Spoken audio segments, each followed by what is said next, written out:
Hello friend, நம்ம இன்னைக்கு முட்டையை வச்சு ஒரு கிரேவி எப்படி பண்ணலான்னு பார்க்கலாம் வாங்க. அதோட சேர்த்து இந்த சோயாவையும் நான் ஊற வச்சிருக்கேன். பச்சை தண்ணியில தான் ஊற வச்சிருக்கேன் நான். வாங்க நம்ம எப்படி பண்ணலான்னு பார்க்கலாம். ஒரு ஆனியன் கட் பண்ணி வச்சுக்கிட்டேன். அதுக்கு முன்னாடி முட்டையை வேக வச்சு ரெண்டாக கட் பண்ணிக்கோங்க.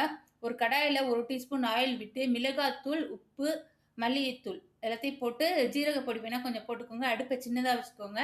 ஏன்னா மிளகாத்தூள் போடுற சமயம் கரிஞ்சிரும். ஓகே, வச்சுட்டு இந்த முட்டையை வேக வச்ச முட்டையை பாதியாக கட் பண்ணி பெரட்டி இந்த பக்கமாக சொல்கிறேன் பெரட்டி போடணும். ஓகே, மஞ்சக்கரு உள்ள பகுதி இப்படி போடணும். போட்டு 1 நிமிஷம் நல்லா அதிலே வேகட்டும்.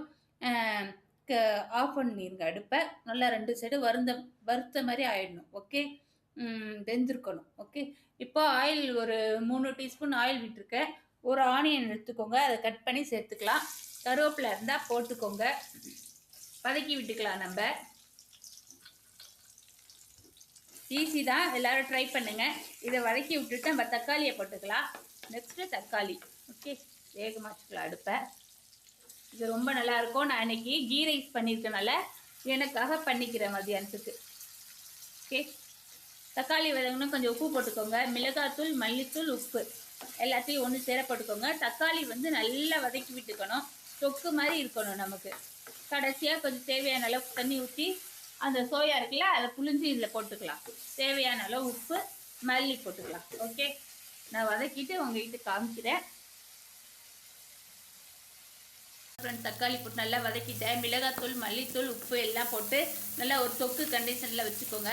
இந்த சமயத்தில் நம்ம அப்படியே இங்கே பாருங்கள் புளிஞ்சு எடுத்துக்கிட்டேன். ஒரு 5 நிமிஷம் தான் நான் ஊற வச்சுருந்தேன். அந்த இதை போட்டு இது கலக்கி விட்டுக்கோங்க. ஓகே, பண்ணி விட்டுக்கோங்க. அதோட கொஞ்சம் தண்ணி விட்டுக்கலாம் நம்ம இதில்.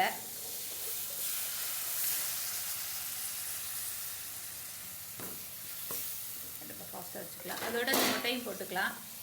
ஓகே, எல்லாம் சேர்ந்து ஒன்றா கொதிச்சோன்னே இந்த கொத்தமல்லி இருக்கு இல்லையா, அதை மேலே அப்படியே தூவி விட்டுடலாம். சூப்பராக நமக்கு ரெடி ஆயிடுச்சு. ஓகே, இது ஒரு கிரேவி மாதிரி இருக்கும். நமக்கு சாப்பிட்றதுக்கு நல்லாயிருக்கும். எல்லோரும் ட்ரை பண்ணுங்கள் இதே மாதிரி.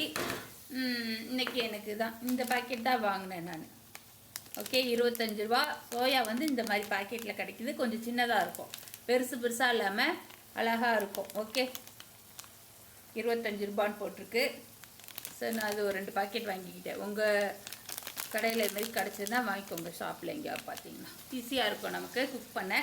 மறக்காமல் எங்கள் சேனலுக்கு சப்ஸ்கிரைப் பண்ணிக்கோங்க. கூட இருக்கிற பெல் பட்டன் தட்டிக்கோங்க ஃப்ரெண்ட். இப்போல்லாம் கரெக்டாக இருக்கும்னு தான் நினைக்கிறேன். உங்களுக்கு தேவையான அளவு போட்டுக்கோங்க. அவ்வளோதான்.